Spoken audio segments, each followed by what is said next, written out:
as is Rita and myself, Peter. So here we go. Over to you, Tom. Thanks for that, Peter. Hi, everybody. It's Tom Williams here. Lovely to talk to you. I'm stuck in my office in Worthing, Sussex. It's near the beach. So if you heard seagulls squawking, you know the reason why. Now, it's been a bit, well, I don't know, they say it's been a bit chaotic, but it appears to be a bit chaotic. But when you actually look at the charts, it's fairly well organized. Now, what we have up on the screen now, at the moment, look, is the end of day future. Right? Now, if Peter can draw a couple of trend lines, one, the first two highs, first low, I find it difficult to follow a chart without trend lines on. That's it. To me, it's like a map showing you the main road, where it's likely to go. And it works. And I find it difficult to look at the chart without trend lines. Now, okay, so we've been in the fall. Last week we looked at the Dow in our newsletter, and that was obviously in a downtrend. There's a distribution cap above. It's probably hitting the lower trend line as we speak, or it's pretty close to it. And the professional money will be looking for a chance to go long if they think the market's suitable, so they can make some money.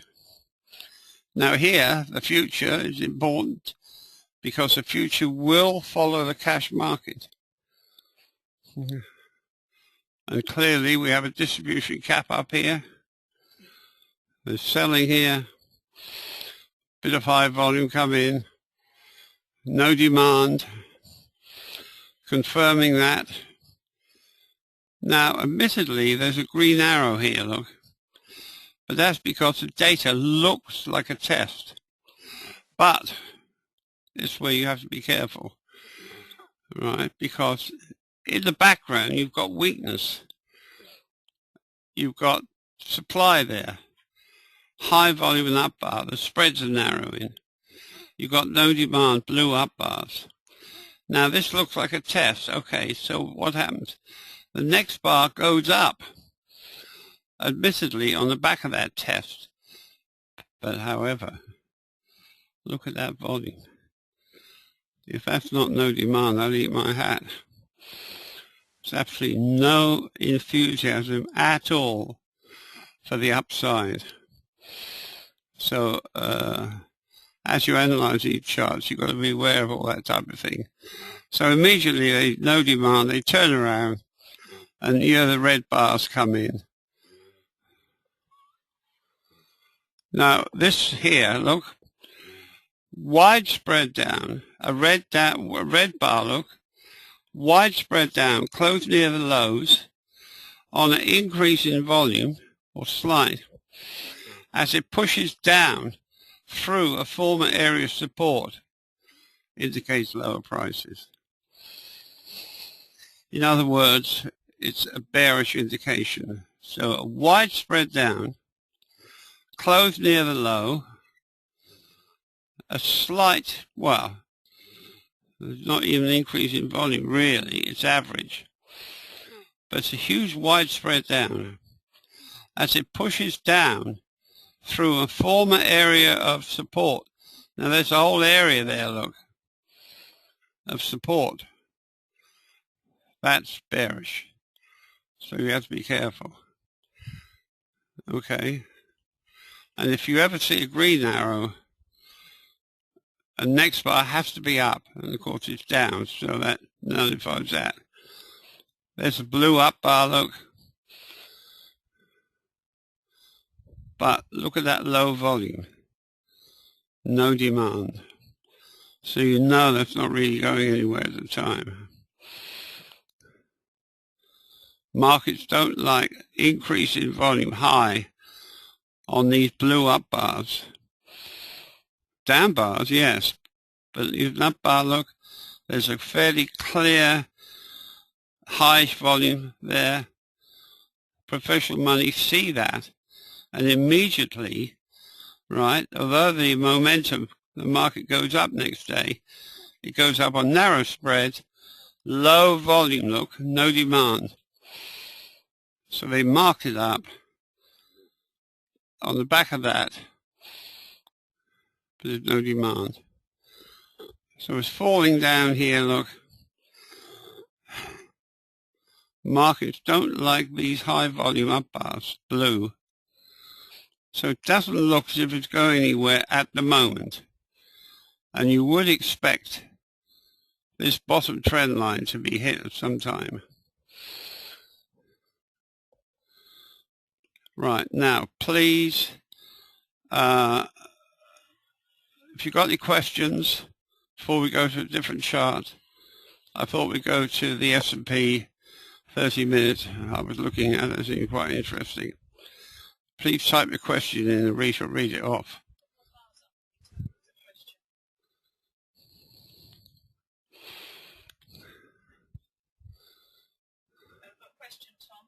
Yeah.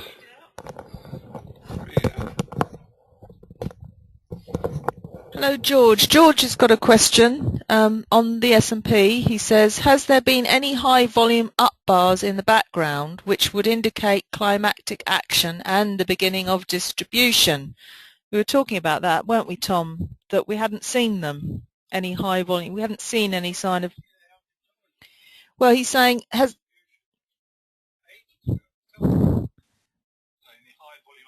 Yeah, he's saying, was there any climactic action before, in the background? So has there been any high volume up bars in the background? Let's put even more bars up. That would indicate climactic action and the beginning of distribution. Is the S&P in a distribution phase now, or is the longer term view still bullish?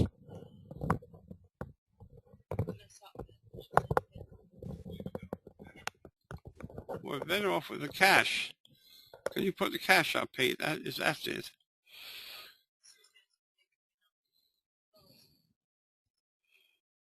You had it just now, Peter. There it is. Is that it? No. Yeah, that's the S&P cash. No, put the Dow up. It's the same thing. The Dow makes up part of the S&P, so that's it. Now what the Dow does, everything else does.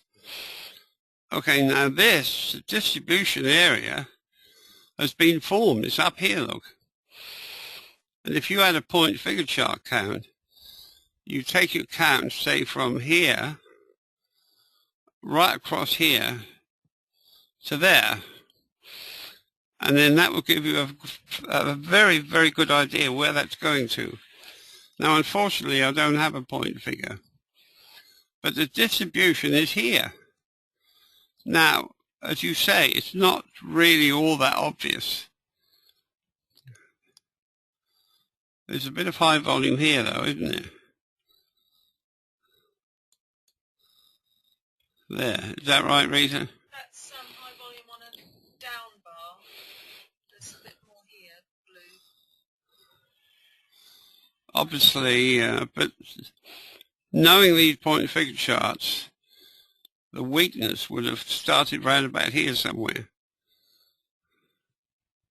on that markup. And there's no high volume to market, but apparently the low volume does something similar. But there's no obvious signs here, look, that you've got end of rising markets, a selling climax, anything like that at all. But in hindsight, you could see this is definitely distribution. And that's probably why, because it's not all that obvious, the market will stop here and have another go up.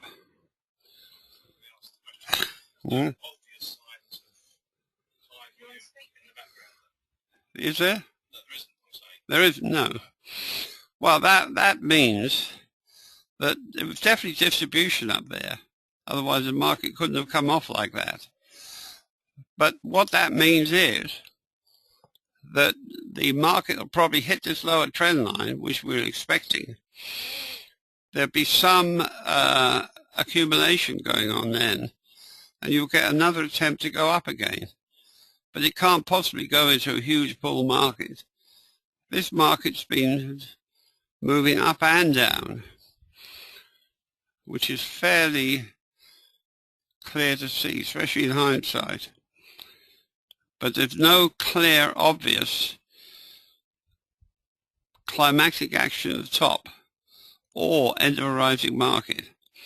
If you could nail down a bar up there at the top here, right, and you could say it was up, gapped up, narrow spread, massive volume, narrow gaps up into fresh high ground, narrow spread, massive volume, then you see that was that's definitely climactic. And you'd expect, but you could see the Dow is quite good. But you trade in harmony with these indexes.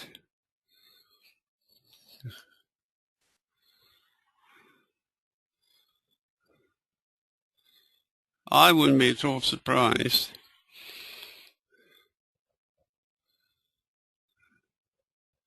when you see these wide spreads down, look, close near the low, on a slight increase in volume, as it pushes down like that, that's definitely a clear sign of weakness.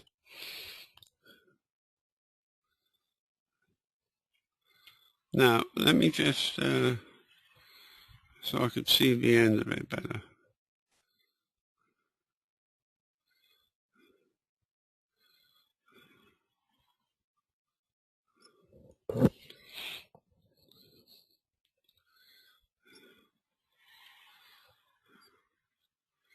There is an increase in volume there, look. And there is no selling pressure there. Now there's some high volume there. Well, that was all right. It was that volume there that knocked that market back down, look. It went up, blue bar, high volume, and this one knocked it back down. But right now, these bars here, to me, they look like no demand. So you would expect this trend line here, look, to get hit. It's right there, look. Drawn, a long time ago. You would expect that market to sometime along here hit that. Now you know that. It's highly likely to happen. So you got your plan, what you're going to do about that. And of course it all depends the nature of the movement towards that trend line will give you some very good idea what's going to happen. In other words, if you see these wide spreads down like this, and we saw in the previous chart, close on the low, as it rushes down towards these support areas, here, the support line, that means the market's weak, and you could easily get lower prices. However, if it hits this area, and the spread is narrow, and the volume has increased, especially if it closes in the middle, then you can rest assured professional money have stepped in and they're buying in anticipation of a move up. Because after these moves down, you get what they call automatic rallies. But that's in your mind, and you know that could possibly happen. It's not going to suddenly go up from here, I can assure you. So you anticipate what you plan to do. Put up the 30-minute chart, Peter, can you? Well, is that it? Put the Dow up, I think. Something about the Dow I like. They will move together. Is that it? Yeah. Now look, this is a 30-minute chart. And it's surprising how these things work. I mean, there's your up thrust, look. There's no demand. Look, it's a blue bar, up bar. They're coloured blue when they're up. That's got no demand. Professional money would see that, because they're fully aware of this weakness here, this weak-looking bar there. Right? So they mark it up at the open, look. That's what created that signal. They mark it up, and they let it run down, close on the low. And then these bars here are no demand.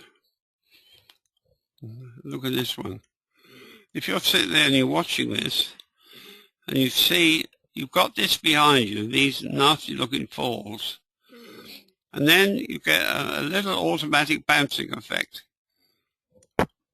which you'll always see, I think. And then you get an up bar, look. Look how narrow that spread is. And look at that low volume. That's screaming out loud to you that this is coming off. Yeah, they are. And even on the previous bar, there's something. No demand. So there it's telling you more or less exactly what it's going to do, look. So again, we've got this wide spread down, which we know increase in volume. Admittedly, it's probably the market opening, which is not a healthy sign. However, as it falls, look, the spread is narrowing. And this is definitely narrowed here. It's in low, fresh ground. Right. On that, it closes in the middle. But the significant thing is here, you've got a fall behind you. You've now got a narrow spread, down bar, clearly seen by low volume. And the computer's even seen this, which it will do, and brought a signal up. What did I say, Pete? That says strength coming in. Yeah, which it is. However, right, strength has come in. But we're anticipating lower prices, aren't we? Not terribly low, but lower. And that blue up bar following that certainly looks like no demand to me.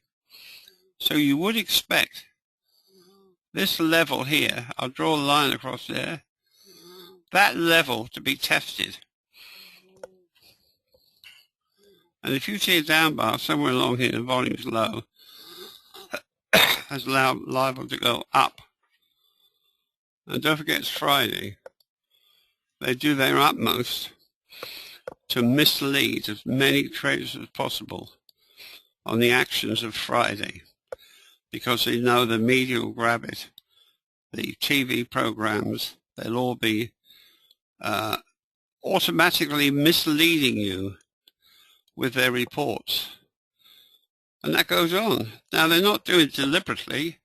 You know more about the market than they do. They're doing it because they don't know. They're just reporting. I mean, I had a gentleman here, Simon, he used to work for me. And he used to work on the floor of one of these exchanges in London. He's a sort of sensitive type of guy, but he couldn't stand the pressure. So he had to be up on the floor at 6 o'clock in the morning.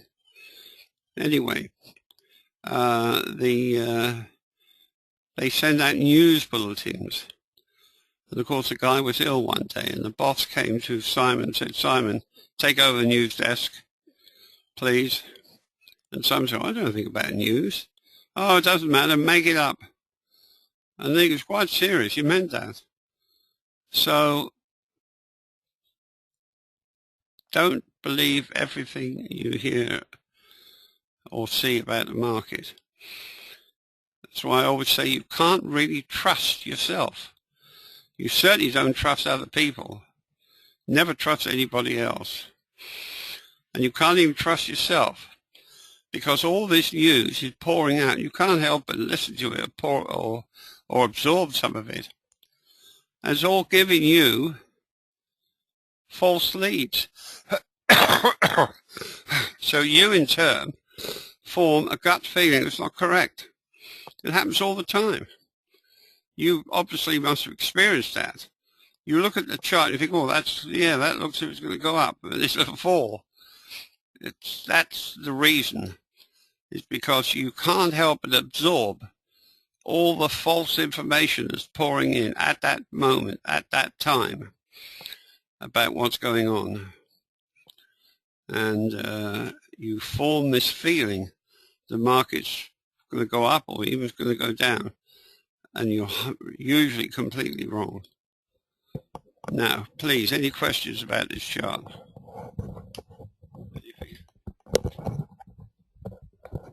Okay, well, Sebastian's just commented on the Dow. He says, I've lost it now.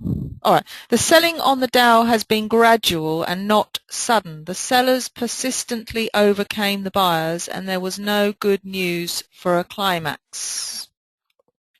He also says the daily volumes are not correct on e-signal, Tom. So, you got anything to say about that, Tom? Daily volume. The daily volume. Who is correct then, Sebastian? Because, you know, you, Peter. I'm just going to go to, you know, how are we to know? Alex is asking why on this particular chart, this is the daily, the futures of the S&P, why did you not begin the trend lines at the 1700 level? Well,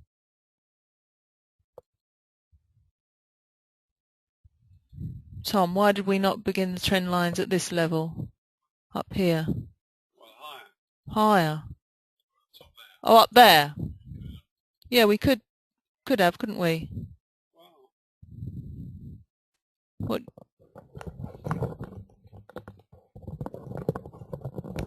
Well, what we've always done, we used to draw everything in pencil, because these trend lines, obviously, they're there to help you, give you an idea where the road's taking you. So if we drew the trend line from the top there, you could visually see it's going to, well, it would make the current area oversold, I suppose.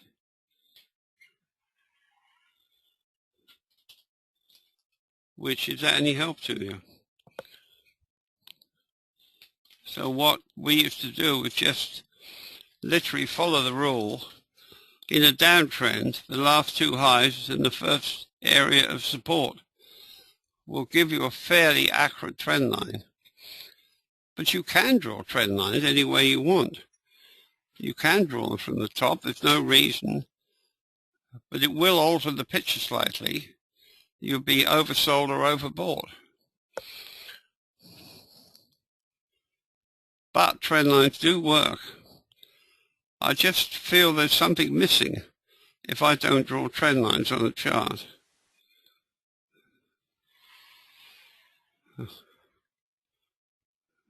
Okay?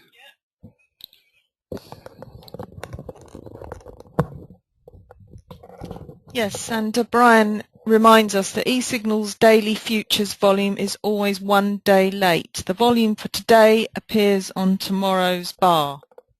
Thank you, Brian. Okay. Yeah. Sebastian's got a question. Are you ready to listen, Tom?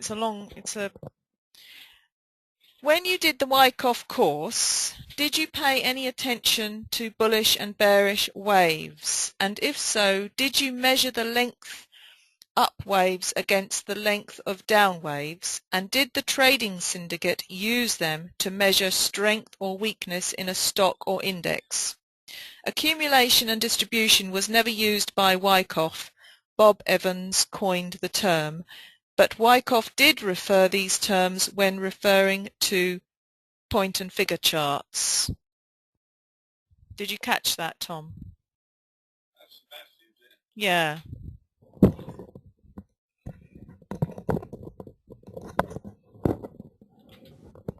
Now, that question there, see, I don't believe in getting too involved. I like things simple. That's why I never went with the terms springboard and all that stuff. Springboard's a shakeout. Now, with these waves going up,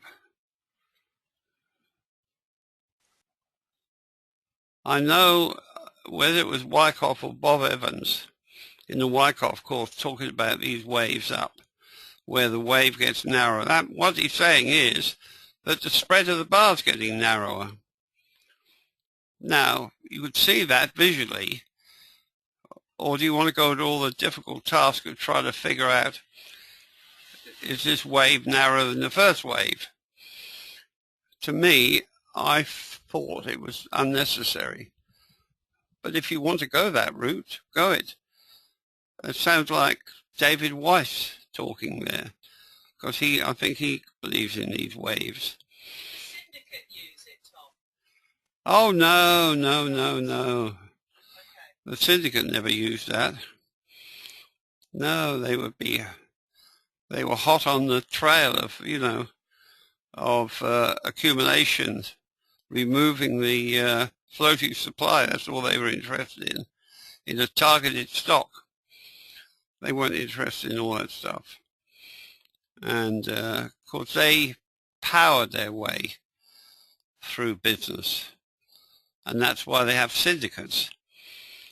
So that it doesn't matter how wealthy you personally might be, right? You're a lot more powerful if you've got 5 or 6 guys with you. They just power their way through things.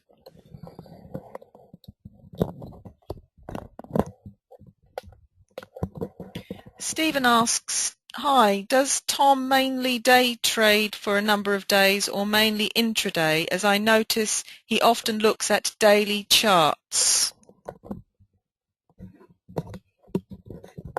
Well, I don't trade anywhere near as much as I should do, to be quite honest. But the idea of looking at a daily chart is, say you want to go somewhere in your car. I can almost be certain that what you do, you pick up the, should we say, the daily map to figure out where the city or where you're going to. And then you plan out your route from there. And that's what I do. The end of day or daily chart gives you a very, very good indication of where the market is heading. And it reveals a lot of information. And then when the day comes, or tomorrow comes, and you switch to your intraday charts, then you trade in harmony with that view. That's what I do. Just putting up something here. Is this the... Ask Sebastian if he wants to say something. Well, he's not logged in as a user. Dubry. So this, I think, Pete, 6J is the yen. Is that the dollar yen? No. All right. I've got a question from GAC. Does the current 15-minute yen look weak because of the most recent low volume up moves? So you posted that question at 15 minutes ago, didn't you? So Tom, he posted his question when this bar came up. Does it look weak, he's asking at the time. But of course we've had, yeah. You want more bars up, whatever this, well, at a quick glance, you seem to have weakness in the background. You seem to have this blue bar here. Really massive volume look. Markets don't like ultra high volume and up bars. Okay, and that's why it came off. They even attempted a bit of a shakeout here. But that particular bar there's no demand. So that and that looks weak. So you certainly wouldn't enthusiastically go along at the moment on that information. Not for a short-term scalping job.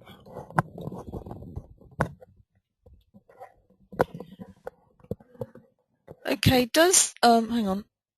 Tom, sometimes you say that we should get to study and know our market. I do concentrate on the Forex, that's the pound-dollar pair. Can you please be more specific about what I should know about that pair, the cable? Should we put it up? What? Put up a half hour or something. That's cable half hour, Tom. What should he? He's basically asking. What should he know about his chosen instrument? Well, by use and trading it or attempting to trade it, it's like your children. Who knows best? I bet you know what your kids are going to do. I bet you know even what time your kids want to go to bed. Why? Because you've been with them so long. You've been living your life with them. It's the same thing with these charts. You find top professional people, if they specialize in this pound, they don't venture anywhere else. So I've seen them.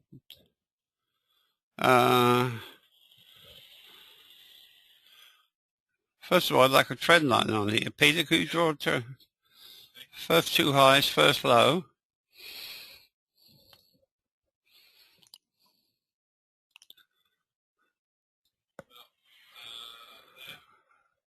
Make sure it's a high. And the first low. Now that's a general trend of that at the moment. And we can see immediately this is an upthrust look. Certainly a weak looking bar. And it's getting very close to its top trend line. We know trend lines work.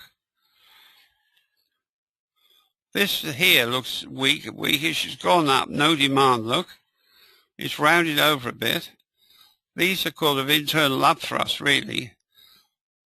They're designed in weak markets to catch stops and try to mislead as many people as possible. To me, that looks as if it wants to come off. But on saying that, well, there is some high volume down bar, which here could easily be some buying.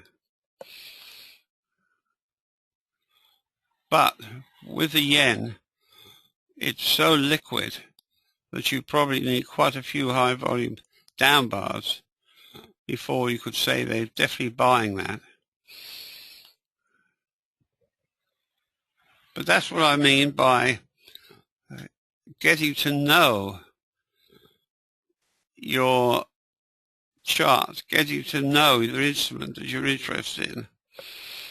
And they keep repeating the same thing over and over again. Not precisely, but the general principle's always there. And you'll get to be able to sit back and look at these charts and say, oh, I don't want to look at that. Or that looks good. Because you're so familiar with it.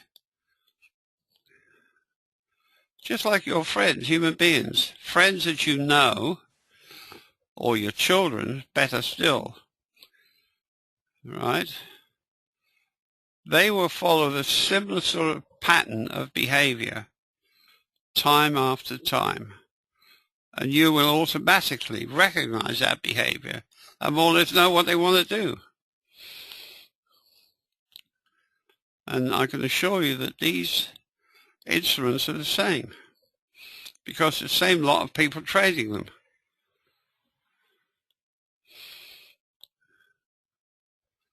Now we'll watch this, but to me that looks like it wants to come off.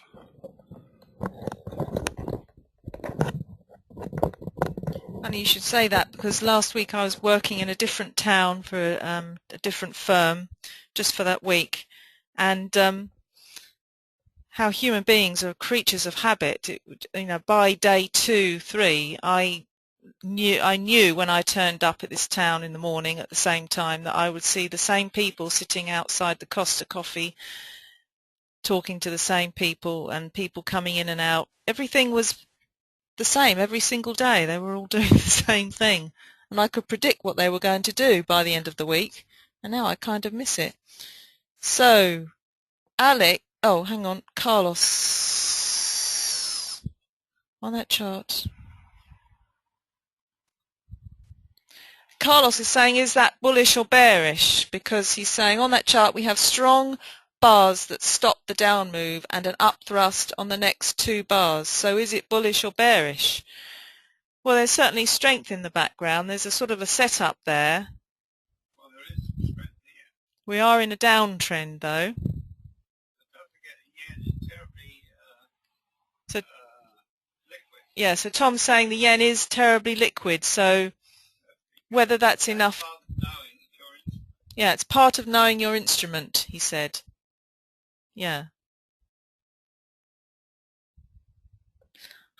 Okay.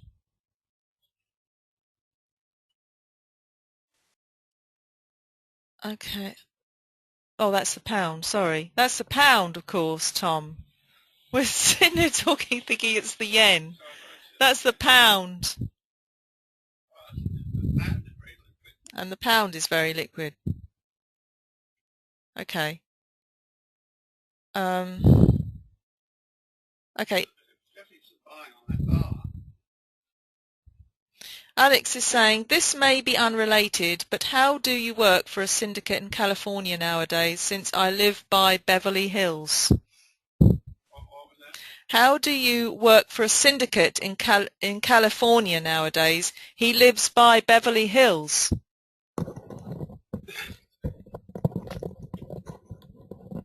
Well, usually it's a closed shop.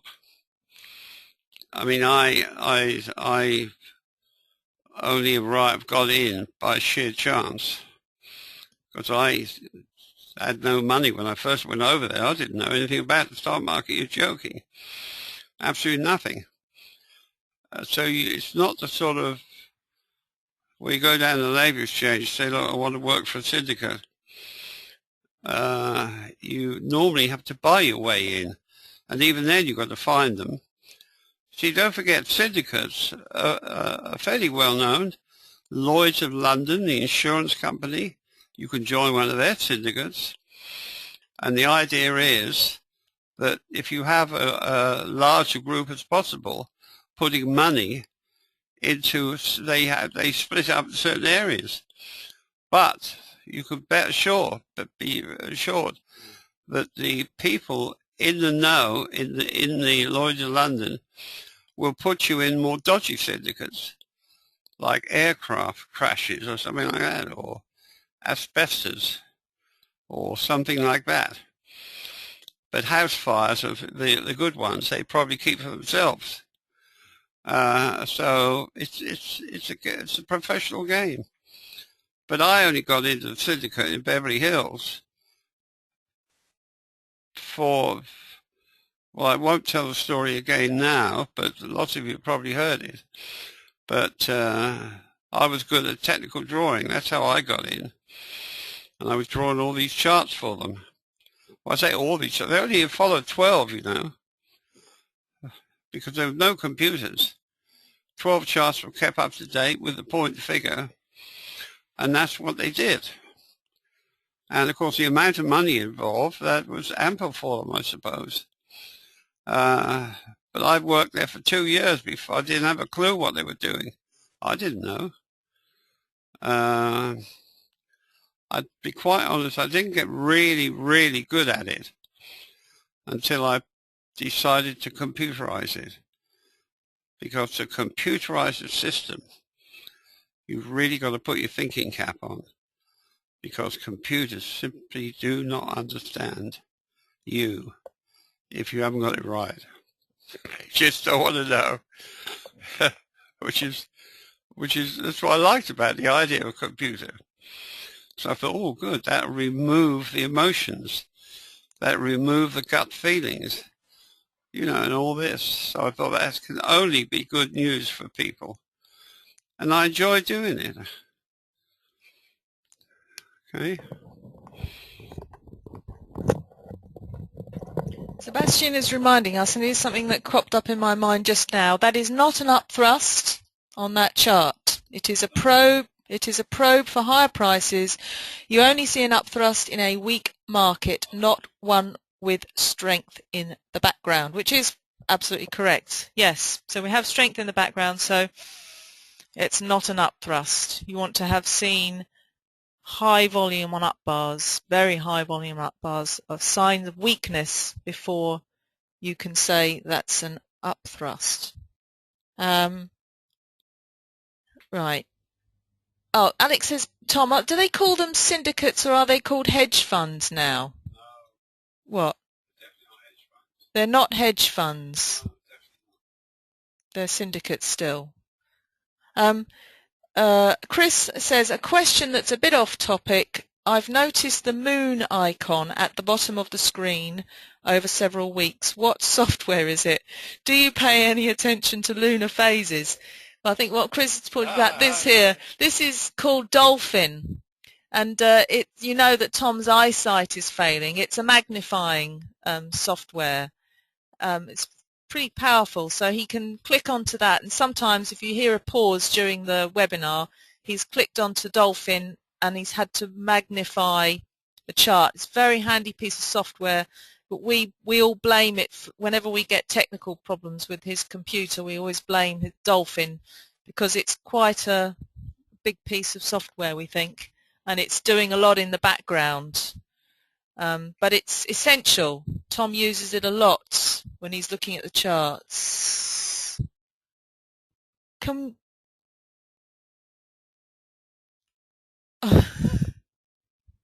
Right. First of all, Win. Let's find Win.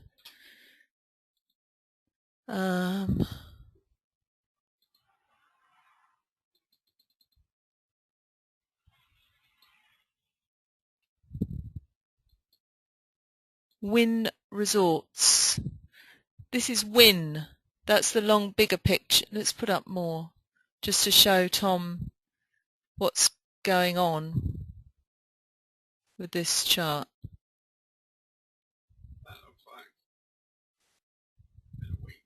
Yeah, Tom's just looking at the overall picture. Yeah, okay. So if I put, do you want 20 up? Or this is a question from Mark.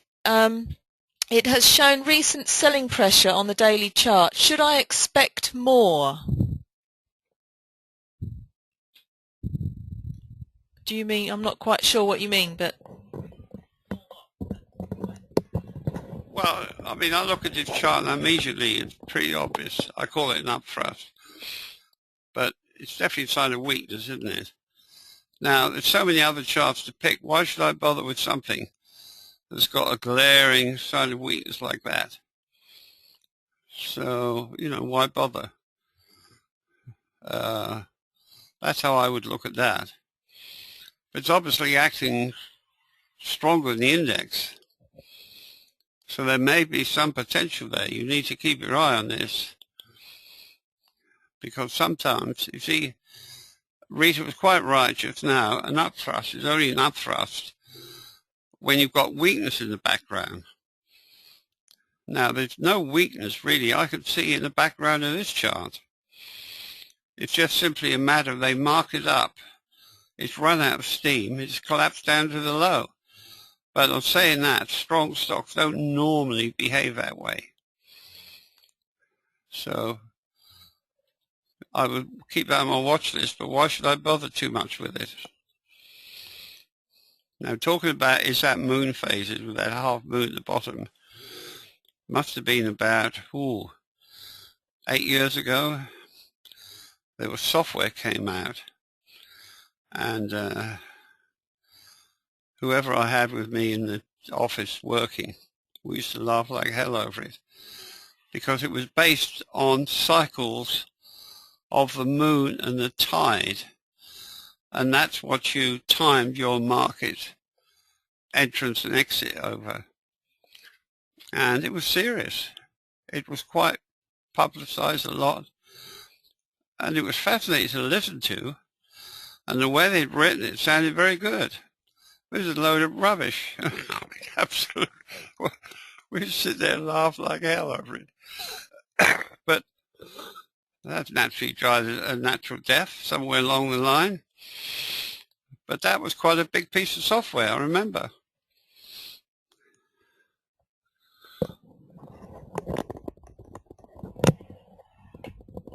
Peter and I are just looking at some interesting action. Should we put it up on the Dow?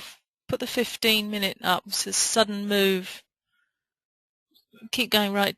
Oh no, future up here. Hang on, Tom. Yeah, there's been sudden move ups on the Dow here. We've had a bit of. Now that looks like. Do you want to speak, Tom? Now that looks more like it. That looks like they've rammed the market down, hit that bottom trend line, and it's bounced back up, look. Now if you see any testing, that market wants to start going up. Now that is an example of what Wyckoff and the people that use those terms called a, not a shakeout, I call it a shakeout, springboard. That's what they call the springboard. In other words, it was buying, which we concluded there was some buying back here, wasn't there? We saw some high volume down bars, and then bang, they do this, and up they go. That's bullish indication, that is. If you see any testing now, that market will want to go up.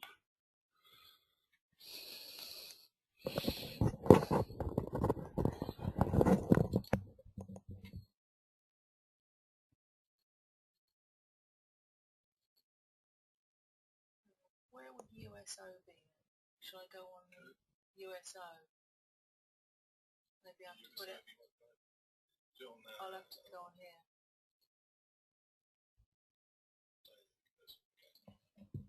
US, not UFO, USO.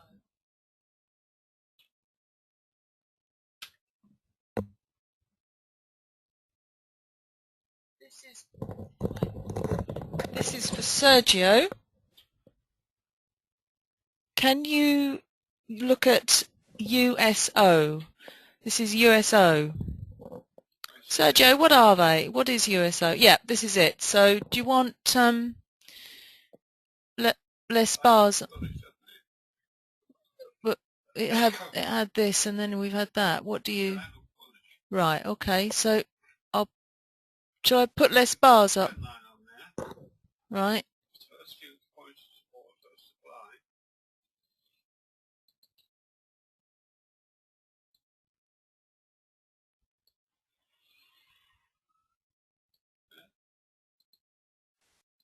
Okay, Tom. First glance, it looks bullish. Now, but when you start looking at it, there's the buying, look. There's the down bar, fresh low ground, high volume, closed on the high, has even brought a signal up. Potential climactic action. Climactic action, right. It readily goes up on that and then comes down here for a test.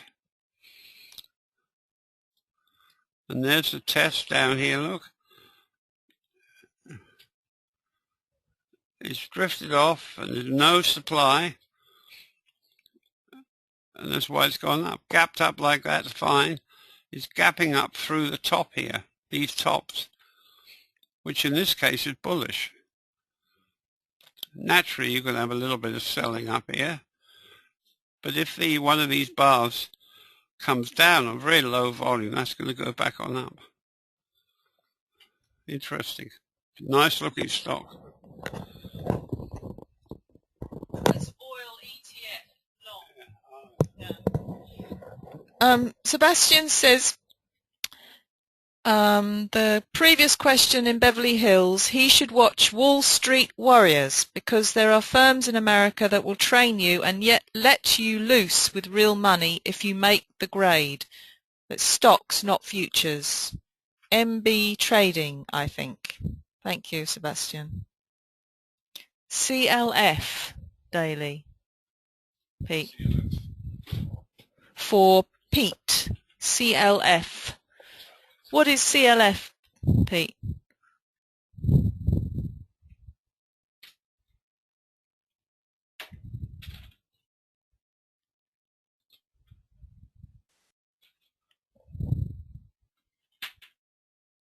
CLF, Tom. Do you want less bars? No, well, you look at that for a few seconds, and I certainly wouldn't want to be long on that. Why? Because first of all, you've got a hell of a signs of weakness here, look. Up bars on this very high volume. It drifts off and goes up on no demand, look. So why on earth should I want to be long on that? It's actually weakened the index as well. Now what Sebastian just said about people will trade you up, that's not a trading syndicate. Trading syndicates is when you throw your lot in with 6, 7 or 8 other traders and you're talking about serious money and people that know what they're doing. But those, what Sebastian's talking about, is they have those in England and London where they'll throw you in, give you a desk, and you trade their money. But of course they want to know, they probably think you're pretty good in the first place. And but that's not trading syndicate. Definitely not. I mean, I had one, I know somebody that did that from a desk. And he said, oh, it's fine. He said, but the trouble is that if you make any money, the people who are running the desk expect so much payback from you for hiring the desk, they call it. By the time you work everything out, it's hardly worth doing.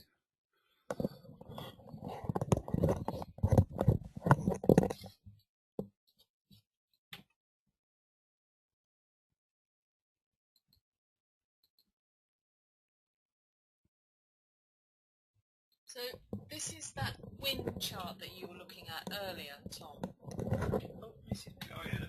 Yeah, Steve is confused. He says it looks bearish to him.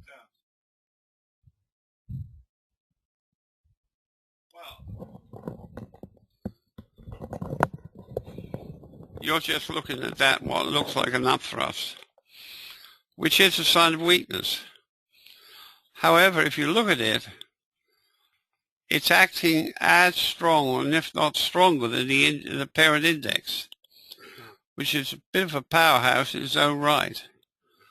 But you do have some nasty looking volume in the background. I mean, what's this here? Look.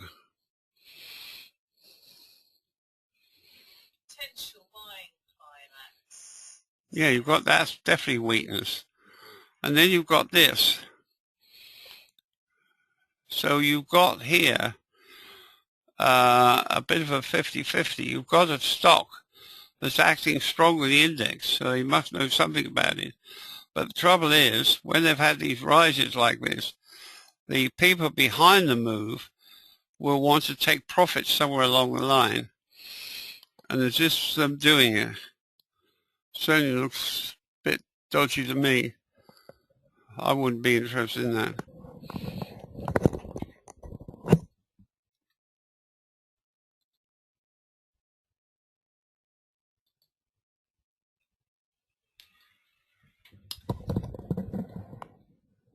Alex says, please can we look at this Verizon, VZ? It looks bad to him. What do you think, Tom?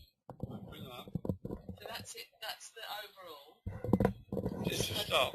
Verizon, yeah. It's come. It's had something up here. It's had supply come down, and now I've put up 20. Well, it's obviously it's had distribution there at the top. And then it's had this sudden gap up.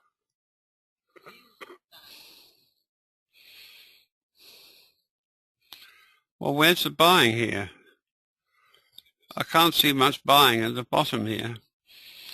So is this some sort of trap up move? Certainly looks like, doesn't it? It's not clear at all. It's certainly not, doesn't look bullish to me. I mean, if you've got bullish behavior, you've got fairly clear buying on one of these red down bars. You've got. It's gone down. It's down today. Ah, okay. So, this is the end of day, is it? Yes, it's end of day. Ah, right. Yes, that's what it looks like. Looks weak. So you wouldn't touch that.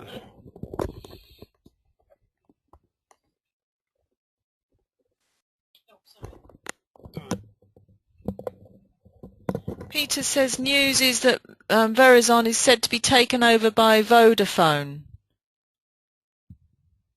So there's a bit of news. It's said to be taken over by, yeah, Vodafone. So Tom's saying it's an artificial markup on the news. Alex is saying if you look at 200 bars, it might be more revealing. Well, there's been. Tom says that's pointing that this is distribution up here, selling. So it's still weak. Sebastian saying if you see a sign of weakness appear in a stock or the futures, you would expect a follow through to the downside. If you do not see that, then the market must be stronger than you first thought. Is that right, Tom? Yeah, Tom agrees. Okay, so this will be our last question because we're running out of time. For Tony, could you have a look at ADBE? That's Adobe for short. Yeah.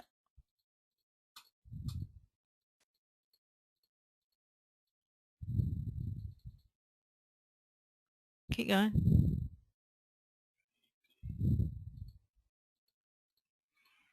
There you go. That's Adobe. Put less up. Where was this? Very high for Tom there. Very high. Yes. Well, that's.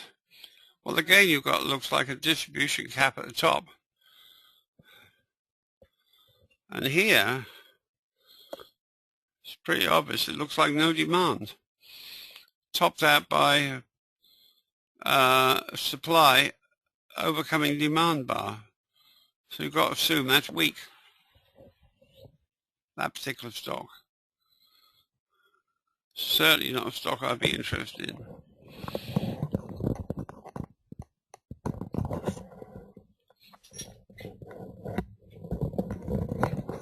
Okay, thank you, Tom. Okay, folks, that's it for this week. So we'll see you all next week. Thanks for coming. Newsletter will be up on Saturday or Sunday. Do we know which day we're doing it, Tom? Yes, Tomorrow, okay. So you know you can get that from the VSA Club. Great, okay. So once again, thank you very much, and we'll see you all next week.